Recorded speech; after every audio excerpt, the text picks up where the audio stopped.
Hey, I'm up at the top, or at least the parking lot of Lookout Mountain outside of Twisp, and there's a cow. Hey, cow. Anyway, we thought that the air would be cleaner up here. None of us have gone out for a run for like almost a week, and the air is cleaner up here. I don't know if it's clean enough, but I just need to get out of the house. Need to do something. We're losing our minds.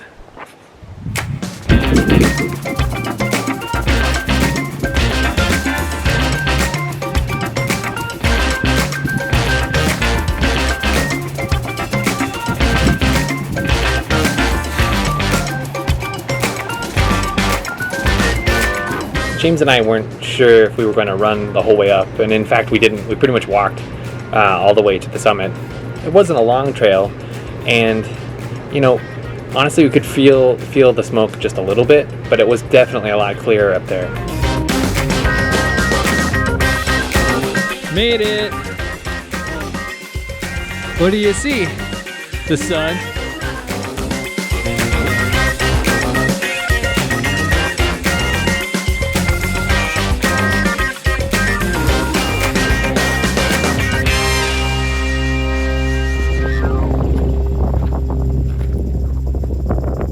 But it was a good, fun conversation, talking a little bit about how kind of the trail running scene is evolving and how James's business, James is a race director, and how much longer I think folks, at least here in Washington, are going to be stuck without major events in the Pacific Northwest. So aside from all these fires, honestly, it sounded pretty hopeful. So I'm keen on some kind of return to something that approximates normalcy pretty soon. So that's kind of fun.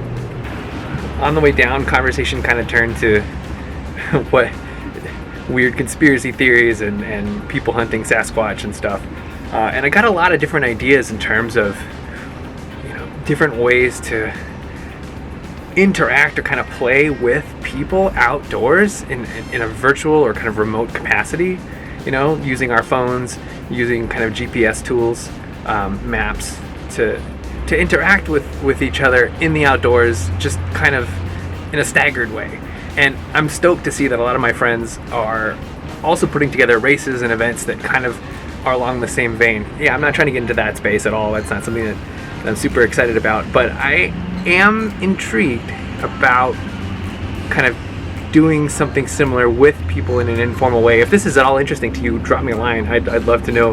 I'd love to brainstorm a little bit, especially if it involves filming or data or GPS, anything along those lines.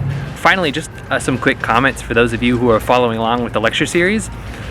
We're almost through chapter 2, where we're talking about some kind of important formal calculus that will be used in the sequel for the rest of the course, pretty much. And a lot of that has to do with making precise the mathematical notions that kind of underpin quantum field theory, specifically conformally invariant quantum field theory, to kind of enhance that and to kind of draw the connection between conformal field theory and vertex operator algebras, specifically when it comes to string theory and that sort of stuff. I'm going to add a little bit of material from some other sources to the end of chapter 2, just to get us on the same page. So I'll talk a little bit from the physicist's perspective about what conformal field theories are and how they relate to what we're looking at now. Perhaps the cleanest connection that we can make is correlating the operator product expansion in terms of that kind of algebra to these formal series, especially in the context of integrating them, or this what we've been seeing with the delta function. It's really important. So stay tuned for that. That's coming soon. Yeah. I love that there's so much interest. This is such a fun topic.